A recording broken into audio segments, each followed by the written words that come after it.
I want to thank everyone for being here today. Just want to go back on a timeline of how we got here. Several months ago, during a subcommittee hearing of oversight, there was a motion made by Democrat member Summer Lee to subpoena the certain documents.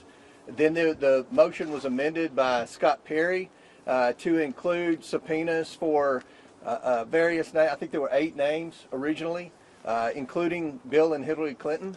Everyone that was included in that subpoena has already either been interviewed by the Oversight Committee or sent in a statement that they had never met Epstein and had no knowledge of the investigation, except the Clintons. We worked for 6 months to get the Clintons to come in, and then they acted like they were going to come in, and then they didn't show up. And obviously we moved to hold the Clintons in contempt. And I think one thing that surprised the Clintons, they assumed the Democrats on the committee would vote in a partisan manner and not vote to hold the Clintons in contempt. And what they learned was a majority of the Democrats on the committee either voted to hold the Clintons in contempt or voted present. And I think that's a statement that this investigation is serious. It is a bipartisan investigation. The American people have a lot of questions. To my knowledge, the Clintons haven't answered very many, if any, questions about their knowledge or involvement with Epstein and Maxwell. Again, no one's accusing at this moment the Clintons of any wrongdoing. They're going to have due process. But we have a lot of questions. And the purpose of the whole investigation is to try to understand many things about Epstein. How did he accumulate so much wealth? How was he able to surround himself with some of the most powerful men in the world? Was he an asset for our government or any other government? These are the questions that we're going to ask over the next 2 days, and hopefully we'll be able to get some answers. And as always, we're going to release the transcripts. We're going to release the video as soon as everyone has approved it. The normal process in a deposition is the attorneys would have the opportunity to review the transcript and review the video to make sure that there are no errors. And this is going to be a long video because this is going to be a long deposition. Today will be a long deposition, I would assume, and tomorrow will be an even longer deposition. Every member of the Oversight Committee is going to have questions for the Clintons, as well as our trained staff that do nothing but depositions. So after our hour of questioning, we're going to send a couple of members of the Oversight Committee out to be able to give you an update of what's going on and answer some questions. So with that, we'll answer a question or two, and then we'll go back to the Mr. Comer, are you concerned that there has been a cover-up of sexual abuse of a minor by President Trump? There are missing FBI records that appear to be. No, we're looking into the accusation by the NPR.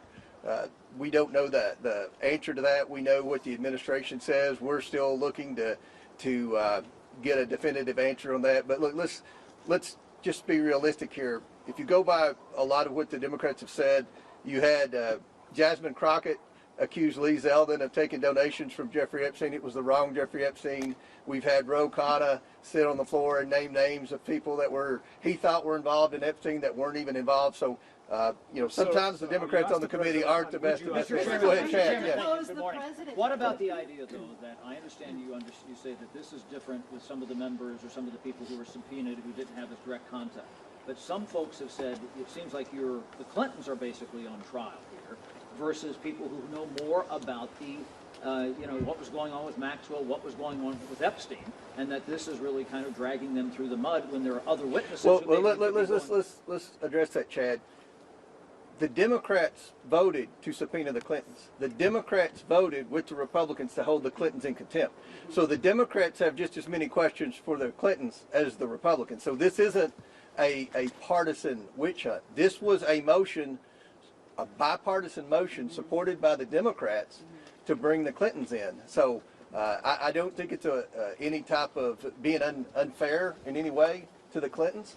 They've never answered questions, unlike President Trump, who gets questioned every day by just about every one of you about his knowledge or involvement with Epstein. To my knowledge, the Clintons haven't answered very many questions about it. We'll do one more question. Go ahead. In the spirit of bipartisanship, would you then ask the Commerce Secretary Howard Lutnick to come testify? It seems like he has some information.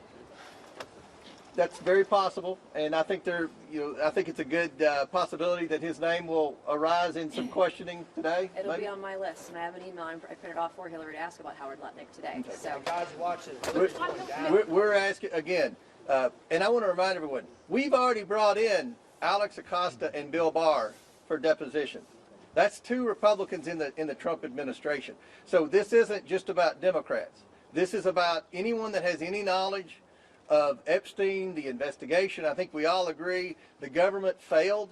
The government failed the victims. And what our role is, we can't prosecute anyone. But what we have been doing is getting transparency to the American people. We subpoenaed the estate. That had nothing to do with the discharge petition. We subpoenaed the documents for the estate. That's what the victims asked us to do. And what you're seeing is there is accountability finally happening. You've seen at least a dozen very powerful people, men and women, who have already resigned, many in disgrace from their board positions. So we're seeing accountability, but we have a desire to see a lot more accountability. We want to get the answers, and hopefully the next 2 days will be a step in the right direction on our investigation. One more, and then the Well, that being said, I mean, Hillary Clinton has said she has no links to Jeffrey Epstein. She doesn't recall meeting him. So what specific information do you believe she has that warrants her testimony? Well, you'll see. I mean, we're going to ask a lot of questions, but with respect to when you look at all the co-conspirators, and we've all seen the unredacted documents, Maxwell is the main co-conspirator. No one brought more women in and lied to more women about what was going to happen with their involvement with Jeffrey Epstein than Ghislaine Maxwell.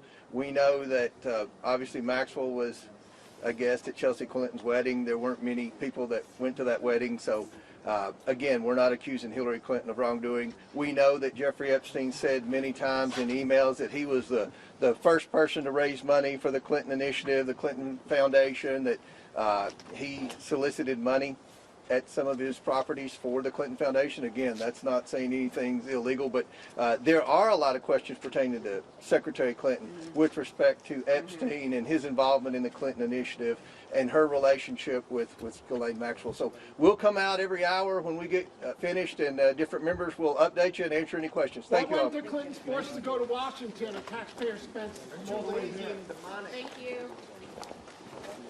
Doesn't even seem like Hillary's quick to get. I didn't see it.